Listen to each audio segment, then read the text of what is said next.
যেতে দাও আমায় ডেকো না, যেতে দাও আমায় ডেকো না, কবে যে আমি। হ্যালো বন্ধুরা, আজকে চলে এসেছি আবার কিচেনে একটা ছোট্ট রেসিপি নিয়ে। তো আজকে অনেক কিছুই রান্না হয়েছে, কিন্তু ভাজা কিছু হয়নি। আর আজকে লুচির সাথে হয়েছে কাবলি ছোলার ঘুগনি। তাই ওখান থেকে আমি কিছুটা কাবলি ছোলা সরিয়ে নিয়েছি। এই কাবলি ছোলাটা নুন দিয়ে কাঁচা লঙ্কা দিয়ে আমি সেদ্ধ করে নিয়েছি। ঘুগনির ছোলা যেরকম সেদ্ধ করো না, সেরকমই আমি শুধু কাঁচা লঙ্কা নুন দিয়ে সেদ্ধ করে নিয়েছি। ওখান থেকে কিছুটা সরিয়ে নিয়েছি। এবার এর মধ্যে দিয়ে দেবো বেসন। এই দেখো বেসন দিচ্ছি, খুব তাড়াতাড়ি দেখাচ্ছি রেসিপিটা। আসলে হঠাৎ করে মনে হলো কি করব তাই। আর দিয়ে দিচ্ছি এই যে আধখানা লেবু রস, এই আর একটু দিচ্ছি, এই দিচ্ছি একটু চাট মশলা, দিচ্ছি লঙ্কার গুঁড়ো, আর দেব এই যে আদা রসুনের পেস্ট,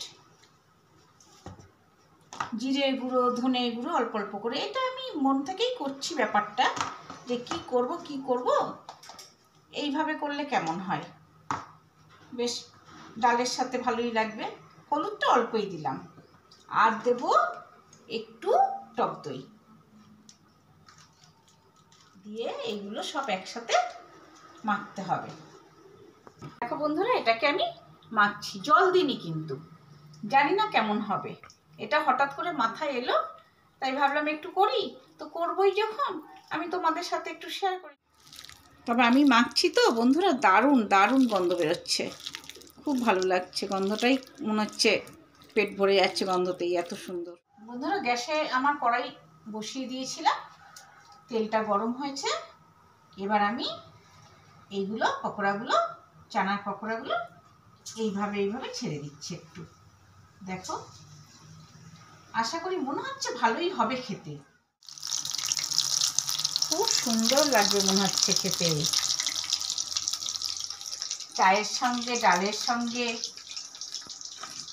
মুড়ির সাথে, সবের সাথেই খুব ভালো যাবে।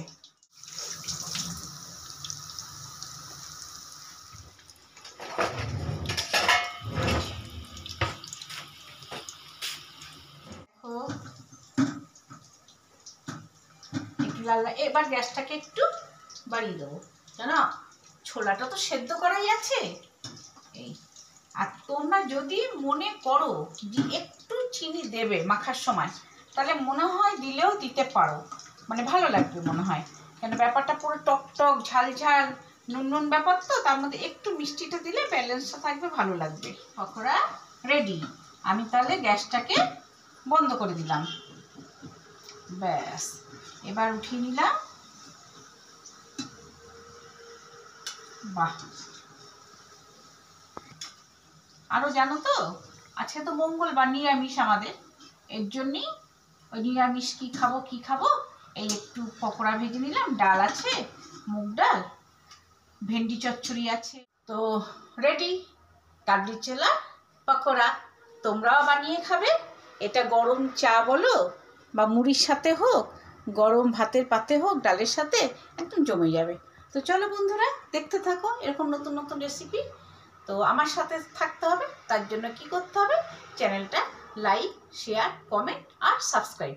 চলো টাটা।